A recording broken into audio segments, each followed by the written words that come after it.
Hello, magandang araw po muli sa inyo. Hello. Hello. Hello. Hello. Hello. Hello everyone. Hello. Hello everyone. Hello. Hello everyone. Hello everyone. Hello everyone. Hello, this is Light and Grace. Hello.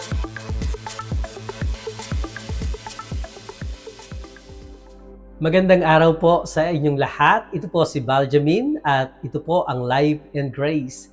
Tayo po ay nagpapatuloy sa ating pinag-aaralan and for today's episode, ang pamagat po ng ating pag-uusapan ay Jesus is Lord of all. Hinango po natin ito mula sa Philippians chapter 2 verses 9 to 11.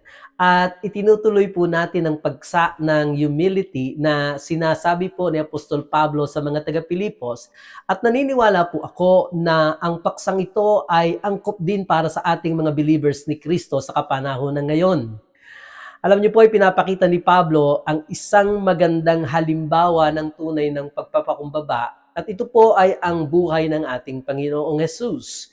Na ang ating pong Panginoon Hesus, bagaman siya ay Diyos, ay nagpakumbaba sa kanyang sarili at pinahalagahan ang higit na ikabubuti ng iba kaysa sa kanyang kapakanan. Ito po ay upang tayo po ay ma-encourage in order for us to be encouraged to treat others with the same selfless love. Last time po ay pinansin natin ang salitang natagpuan sa anyo ng tao na sinasabi po ng verse 8, Philippians chapter 2 verse 8, na noong ang ating Panginoong Hesus ay sinilang sa mundo bilang tao, sa kanyang espiritu siya ay 100% God. Pero sa kanyang katawan, siya ay 100% human. At kailangan niyang lumago hindi lamang sa pangangatawan, pati na rin sa kanyang karunungan. He had to educate his mind to that truth na siya ay Diyos na nasa katawang tao o nag-anyong tao and accept it by faith. Oo, ang banal na espiritu within him prompted him na ma-enlighten siya sa kanyang true identity, pero kailangan niya itong matutunan at paniwalaan. Alam niyo po bang ganito rin ang ating ginagawa sa ating paniniwala sa ating true identity in Christ? Ang true identity natin ay kung sino talaga tayo sa ating born-again spirit more than sa kung sino tayo o ano ang ating pagkakakinanlan sa ating sariling pangangatawan at sa sarili nating personality. At dahil nga po tayo ay mga born-again Christians believer na, sa atin pong espiritu, tayo ay identical with Christ. Kapareho po tayo ng Espiritu ni Kristo. At kailangan natin itong tanggapin sa pananampalataya na hindi na lamang tayo basta tao, kundi anak ng Diyos dahil sa ginawa ni Kristo. Ang sabi po ng Ikalawang Korinto, Kapitulo 5, talatang 17 ay ganito, sapagkat kung ang sino man ay nakipagkaisa kay Kristo, siya ay bagong nilalang, ang mga dating bagay nagsilipas na, narito sila ay pawang naging bago. Maging si Apostol Pablo pong ito ay nagsabi din po sa Korinto that he that is joined unto the Lord is one spirit with Him. So, iisa na po ang espiritu natin, kagaya po ng kay Kristo. Ito po yung nakipagkaisa kay Kristo. Alam po ninyo, I don't recommend na kung ikaw ay isang born-again believer, na sasabihin mo kapag ikaw ay nagkakamali na, sorry, tao lang ako. No, I don't recommend that because the truth is, hindi ka lamang tao. The spirit part of you is identical with Christ at ito yung tunay mong identity. Maaaring hindi mo ito nakikita o nararamdaman sa panglabas mong katayuan, but that is true. Totoo pa rin ito. We have to go against our limited physical senses and accept by faith our true identities in Christ. Ano ba itong mga bago nating pagkatao kay Kristo? At dito po natin lalong nauunawaan ang katatayuan natin ngayon sa harapan ng Diyos kapag pinaniniwalaan natin ang sinasabi ng salita ng Diyos patungkol sa ating pagiging bago kay Kristo. Sino tayo naging kay Kristo? And the more understanding we have sa ating bagong pagkatao, mas nakasusunod tayo sa mga naisin ng Diyos, yung kanyang mga plano sa ating buhay. Alam niyo po, sabi nga po ng huling praise ng verse 8 ng Philippians chapter 2, ay si Jesus ay naging masunurin hanggang sa kamatayan, maging sa kamatayan man sa krus. Medyo mabigat po ito. Tayo po kaya ba nating sumunod kahit na ang magiging kahulugan nito ng ating pagsunod ay ang ating sariling buhay? Medyo mabigat nga po, di po ba? Pero umaasa po akong sa patuloy nating pagkaunawa ng kanyang mayamang biyaya ay matuturuan tayo at matututunan nating makasagot ng ako ay susunod sa Diyos. Ngayon, tandaan po natin na sa ating pinag-uusapan, si Pablo ay ginagamit ang halimbawa ng humility ng ating Panginoong Hesus at kung paanong tayo ay nararapat na bigyang pahalaga ang kapakanan ng iba at hindi lamang ang kapakanan ng ating mga sarili. Malinaw na makikita natin sa example ng ating Panginoong Hesus that the way God exalts you or a person in the kingdom of God ay sa pamamagitan ng humility at paglilingkod po sa iba. At ang paksang ito ay hindi lamang patungkol sa pag-aaral sa buhay ni Kristo, kundi isang example sa ating mga mananampalataya ngayon kay Kristo kung ano ang kahulugan ng pagiging dakila sa kaharian ng langit. Ang bilin po ni Pablo ay hayaan natin na ang kaisipang ito, yung pong patungkol sa humility, o ang pag-uugaling ito ng ating mga puso ang siyang mag-motivate sa atin pong mga believers in Christ, sa atin pong mga Kristiyano.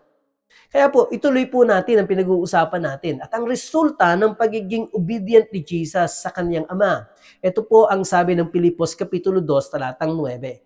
Kaya siya naman ay itinaas ng Diyos at siya'y binigyan ng pangalang higit sa lahat ng pangalan. Kung atin pong pag-iisipan, wala pang nakagagawa ng sakripisyo na katulad ng ginawa at ipinakita ng ating Panginoong Hesus. Dahil hindi lamang siya nag-sacrifice ng kanyang buhay, kundi iniwanan niya ang kanyang pagiging Diyos at naging Diyos na nagkatawang tao. Kaya naman ang Diyos Ama ay binigyan siya ng pangalang higit sa lahat ng pangalan. Sabi po ng wikang Ingles ay a name which is above every name. Dito po sa verse 9, ang tinutukoy sa pagtataas sa kanya ng Diyos ay ang kanyang ascension at glorification sa kanang luklukan ng trono ng Ama. At dahil sa kaniyang humility at obedience, God exalted him and has given him the name that is above every name. A name that is above every name in heaven, in earth, and under the earth. Alam niyo po, wala pong exemption. Walang exemption para kanino at kahit anong klase, from coming under the Lordship of the Lord Jesus Christ. Siya ang Panginoon ng lahat. Jesus is Lord of all. Si Jesus ay hindi lamang itinaas ng higit kaysa sa kahit anong tao o bagay na may pangalan.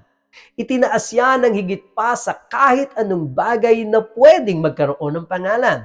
Kaya kung may tawag ka o may pangalan kang ibinibigay para sa isang bagay, I am so sure na mas mataas ang pangalan ng Panginoong Hesus sa lahat ng mga iyan.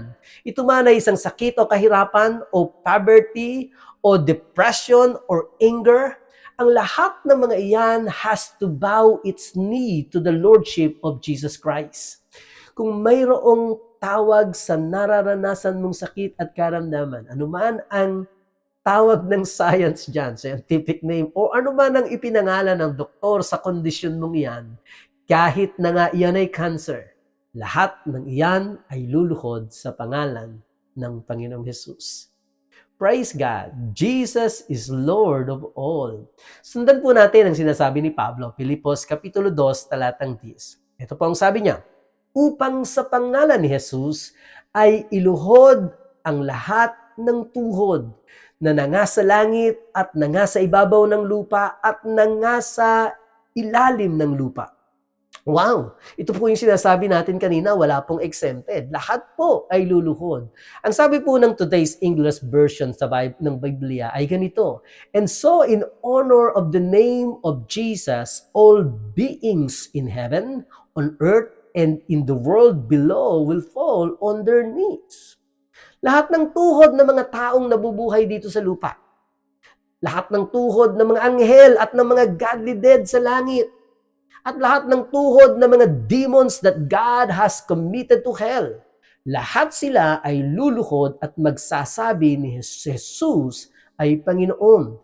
Kahit na nga po yung hindi kumikilala sa kanyang pagkadiyos ay luluhod din sa kanilang pagsamba. Kahit na po yung mga nabubuhay sa rebellion against Diyos, sa huli, sila ay luluhod din in submission sa Panginoon. Because every being from all ages will ultimately bow and worship Jesus. Kaya't kung tayo ay luluhod sa Kanya ngayon at kikilalanin siyang ating Panginoon, may enjoy natin ang ating buhay dito sa mundo and even in eternity. At yun namang hindi kikilalanin ng Panginoon ay magsasuffer lamang sa buhay na ito, maging sa kabilang buhay, and still, luluhod pa rin sa kanyang kapangyarihan. There is nothing to gain and everything to lose if people refuse to make Jesus their Lord and Savior. Ituloy po natin sa Filipos Kapitulo 2, talatang 11, ang sabi po ni Pablo ay ganito, "At upang ipahayag ng lahat ng mga dila na si Hesukristo ay Panginoon sa ikaluluwalhati ng Diyos Ama."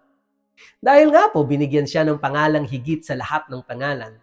Ang lahat ng dila ay magpapahayag na si Hesukristo ay Panginoon. We are so certain of these things will happen.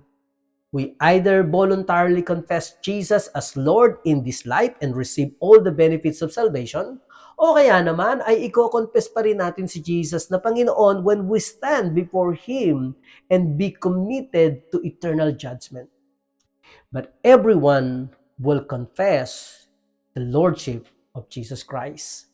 Alam po ninyo, kung pag-aaralan natin ang aklat ng mga gawa o itong Book of Acts, ang mga pangyayari ng unang iglesia, dito sa aklat na ito ay 2 beses siyang tinawag na tagapagligtas. While more than 100 times na tinawag naman po siyang Panginoon. Ang ibig sabihin nito ay binibigyan ng early church ng emphasis ang importance ng submission ng kanilang buhay sa authority ni Jesus. And I hope makita rin natin ang kahalagahan ng pagsasubmit sa authority ng ating Panginoong Jesus. We can say that probably one of the most important focal points ng confessing the Lordship of Jesus ay mababasa natin sa Romans chapter 10 verse 9. Ang sabi po dito, Romans chapter 10 verse 9, "Sapagkat kung ipahahayag mo ng iyong bibig si Jesus na Panginoon at sasampalataya ka sa iyong puso na binuhay siyang mag-uli ng Diyos sa mga patay, ay maliligtas ka." Ang sabi po sa wikang Ingles, "That if you confess with your mouth the Lord Jesus and believe in your heart that God has raised Him from the dead, you will be saved." Ang binibigyang diin ng verse na ito is the simplicity of receiving salvation or righteousness by faith. Napakadali lamang po ang maligtas. Ang sabi po dito, kung i-confess ng ating mga bibig ang Panginoong Jesus at paniniwalaan ng ating puso na siya ay binuhay ng Diyos mula sa mga patay, tayo ay maliligtas. Napakagandang pangako. Subalit hindi ibig sabihin na anyone who just say the word Jesus is Lord and believes that He rose from the dead ay born again na nga at magkakaroon ng kaligtasan. Dahil sa English word na confess, yung ginamit po dito, ito po ay galing sa Greek word na homologeo, and it is a compound word na pinagsamang homo at logos. Homo means one of the very same kind, at logos means words. This will first mean sa atin to say the same thing. But it means more than just saying words. It literally means to assent, meaning mag-express ng approval na katulad ng sa kasunduan. Makipag-agree, to acknowledge, ito po yung ibig sabihin nito. Kaya ang tunay na pagpapahayag o pagko-confess kay Jesus bilang Panginoon has to be heartfelt enough to involve a person's action. Dahil ito ay isang pagdedeklara ng faith mo kay Jesus bilang Diyos na siyang iyong tagapagligtas. And therefore, sasabihin natin, this verse is a promise to those who believe on Jesus to the extent that they are willing to change their actions accordingly and confess Him as the Lord and Savior with their mouths so that they might be saved. Kung ako po ang tatanungin, I would rather recognize Him today as my Lord and Savior and be saved, kaysa naman po maghintay pa ako ng panahon na ako ay haharap sa Diyos at magsasabi din sa dulo na si Jesus ay Panginoon, subalit matatagpuan ang sarili sa walang hanggang pagturusa or judgment. God has highly exalted Jesus dahil sa sacrifice na kanyang ginawa para sa atin. At ito ay nagbukas ng daan upang ikaw at ako ay magtamo ng kapatawaran at kaligtasan na may dala ng buhay na walang hanggan. Ang kanyang humility, ang kanyang obedience ay nagresulta upang siya ay itaas ng Diyos at ito rin mismo ay siya nating tinanggap dahil kay Kristo.